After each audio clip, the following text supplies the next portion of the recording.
Imagine this. You do everything right. You study hard. You get the degree. You land the job. And then you look up and realize the life your parents had. The house, the stability, the sense that things would get better is completely out of reach.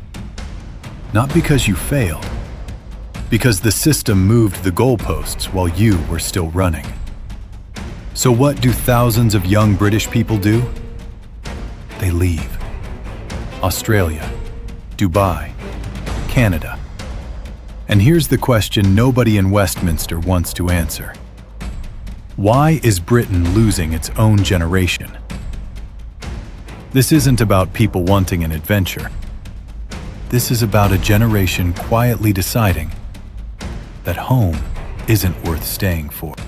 Every year, quietly, without headlines or fanfare, thousands of young British workers pack up and go.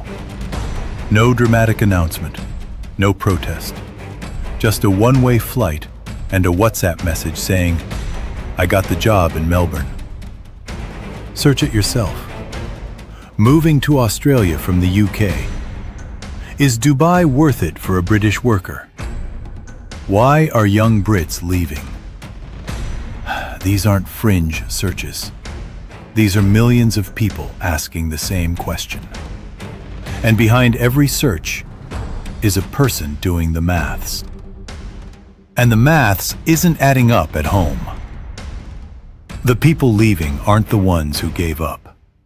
They're nurses, engineers, tradespeople, teachers, tech workers. The ambitious ones. The ones Britain spent years training. And when those people start leaving, that's not a travel trend. That's a warning signal. Let's start with the biggest one, housing.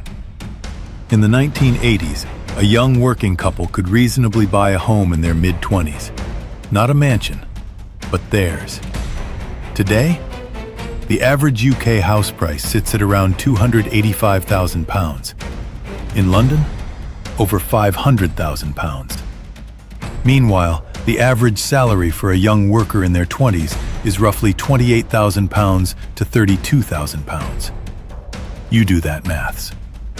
Even with a 10% deposit, which itself takes years to save, the mortgage payments on a London property would consume most of a monthly salary. So what happens? People rent.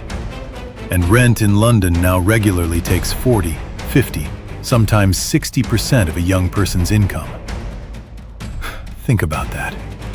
You wake up, you commute, you work a full week, and half of it, gone. Before you've eaten, before you've paid a bill, before you've saved a single pound. No asset at the end of it. No equity building. No security. Just surviving. And what's the political response been? Consultations, white papers, promises at party conferences. Then the next election cycle arrives, and we're back to square one. Housing is the headline, but it's not the whole story. Because even people who can manage rent are getting squeezed from every direction. Energy bills doubled in 2 years. Grocery costs jumped. Transport in major cities is some of the most expensive in the world. A return train ticket from Manchester to London can cost more than a flight to Europe. And through all of it, wages crawled. A graduate salary of £28,000 to £35,000 sounds reasonable until you break it down. After tax and national insurance, you're taking home roughly £22,000 to £27,000 a year. Divide that across rent, bills, food, and transport in any major British city, and there's very little left. Not enough to save meaningfully, not enough to invest, not enough to build anything. Month to month, every month. That's not a career. That's a treadmill. And the cruelest part? These are people who were told that if they worked hard and got qualified, they'd be fine. So where do they go? And why? Let's talk Australia. Wages in skilled trades, healthcare, and construction are significantly higher than their UK equivalents. A nurse in the NHS might earn £28,000 to £35,000. The same nurse in Australia can earn the equivalent of £45,000 to £55,000, sometimes more, with lower living costs outside Sydney and Melbourne. A construction worker, a plumber, an electrician, all earning substantially more. And here's what young Brits say after they've been there 6 months. They feel lighter. Not richer necessarily, but like their salary actually means something. Like they can save. Like they can breathe. Same person, same skills, same work ethic. Different outcome. Different system. That's not a lifestyle choice. That's an economic signal. Sharp. Clinical. Then there's Dubai, which operates on a completely different logic. In the UK, a higher earner can lose 40% of their income to tax. In Dubai, for most workers, income tax is 0. That's not a small difference. Over a 5-year career, that's potentially hundreds of thousands of pounds. And yes, Dubai is not perfect. The summers are brutal. The culture is different. Rights and freedoms don't compare. But for a young professional doing pure financial maths, the numbers are almost impossible to argue with. And governments are only just beginning to understand something that young people figured out years ago. Talent is mobile now. It always was, but never this easily. Here's something that doesn't get said plainly enough.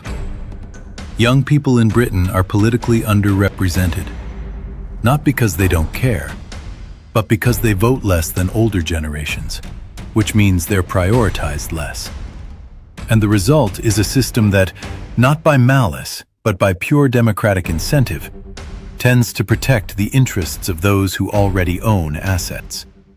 House prices staying high benefits homeowners. Homeowners vote, so prices stay high. Renters get squeezed. Renters vote less. So the squeeze continues. This isn't a conspiracy. It's just how political incentives work when one group shows up to the ballot box and another doesn't. But there's a longer-term consequence nobody's discussing loudly enough. Here's what gets missed in this conversation.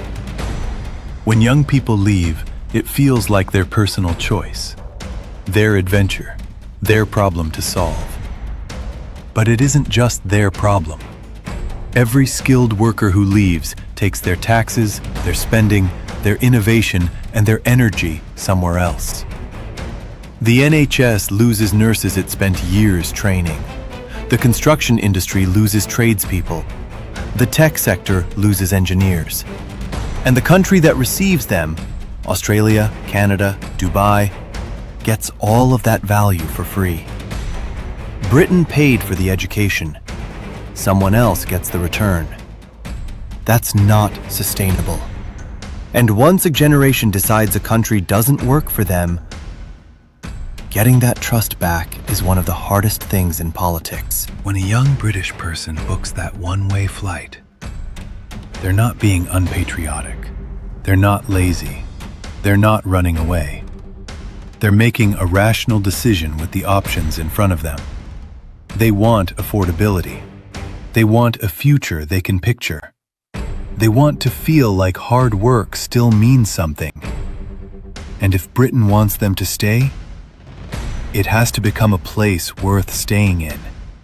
Not just for the generation that already owns homes, but for the ones who haven't had the chance yet. Because when a generation quietly packs its bags and leaves without making a fuss, that silence isn't apathy. That silence